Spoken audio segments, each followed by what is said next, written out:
Gilbert Burns plus 164 underdog. Sean Brady is a minus 198 favorite. He is statistically better in every category. Both of them have recent losses to Bilal Muhammad, except Sean Brady's coming off of a win to Kelvin Gastelum, and he ragdolled him. I feel like he out wrestled him. He did a great job on the ground. For somebody who is an elite level wrestler, being Kelvin Gastelum, Gilbert Burns is coming off of 2 losses. He lost to Bilal Muhammad, like I mentioned, but he also lost to Jack Della Maddalena, as well, which both very high quality opponents. Burns was knocked out in his last fight. That's something that I noticed in the fight. Like I didn't realize how quick of a turnaround it is. For a typical fighter, it's not a quick turnaround, but Burns being 38 years old and being knocked out only 6 months ago, I think is a pretty quick turnaround to be coming up against a guy like Sean Brady, who also has some of that power to be able to knock you down, knock you out, whatever. I think it's Sean Brady. I think that's the way it's going to go. I think he's going to grapple and I think he's going to beat him on the ground, even though Gilbert Burns is a very high-level grappler. Just the way I see the fight playing out. Yeah, Gilbert Burns was winning that fight against Jack Della Maddalena up until getting knocked out. I think it was the 3rd round, actually, where he got knocked out. And it was like a buzzer beater, too. I'm pretty sure it was like within like a minute left. Burns got knocked out, if I remember correctly. Yeah.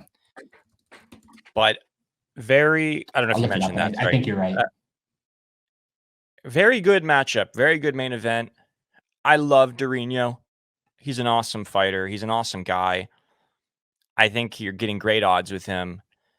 But I also think you're getting pretty good money line odds on Sean Brady, who's just kind of like got everything Gilbert Burns has got at this point in his career, but he's 7 years younger.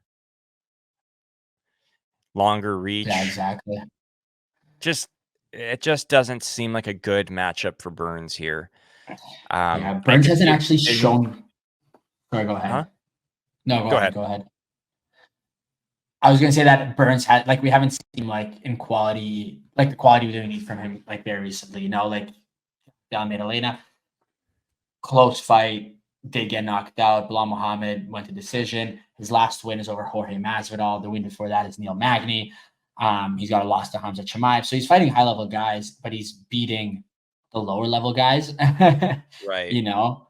So it's a tough one. Like, he's got a win over Wonder Boy in 2021 there. And then before that, his win is against Tyron Woodley, you know? So we just haven't seen him beat a high-level guy in a long time. We've seen him fight high-level guys, but all the high-level guys he fights, he ends up losing to for the most part. And even, like, fighting Masvidal, that was, like, a boring unanimous decision win. Yeah. Brady. I don't know if he'll finish Burns or not, though. I mean, it would be submission, I think, if he does. I don't think he finishes him either. I could see decision being an option. The odds aren't there yet, so I'd imagine that the odds are like plus 150 for decision or something like that. It's going to probably be something like that, but yeah, that's how I'd probably bet it. Yeah, at the very least, I'll take the over on the rounds. Yeah, that's a good idea. Yeah.